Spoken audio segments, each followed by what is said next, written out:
They'll force kids to not speak Spanish in school. There are some students who have been locked in closets in the early 90s because they spoke Spanish at school. You know, the racism in our school system is real sometimes, even if people don't realize it's happening. We do the Gomez and Gomez method, and the Gomez and Gomez method has to do with working in pairs, working with a bilingual pair. What we mostly do is take tests, because first we do a research, then we go to the science lab, we do experiments, then like on Fridays, all the Fridays we take tests. As far as like if it was in school, it would have probably had my mom more involved, because as a kid, like my mom didn't know English very well, and she knew it. She could kind of read it, but it wasn't that well. So it was like I didn't have my mom to help me with my homework. But then when my sister started school, I guess they had that program, and she would teach my mom. My mom would help my sister with her homework, and it'd be like Spanish words, and at the same time she would have English words, so it'd be like a learning experience for her too.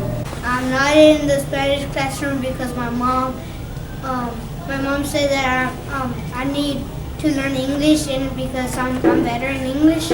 So there's a lot of focus on making these kids just blend into our culture instead of celebrating theirs, and teachers will give up on these kids. They will try so hard to teach them English and just get it done as quickly as possible that they're not really learning it.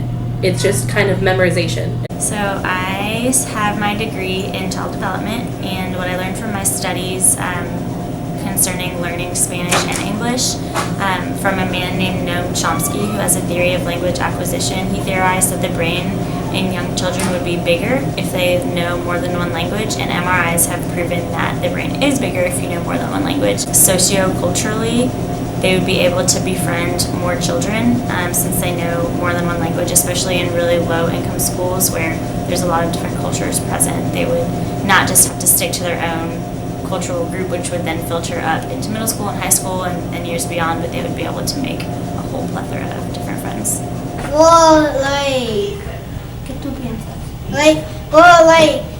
I talk English and Spanish, but when I say something that I don't know in English, I say it to Spanish.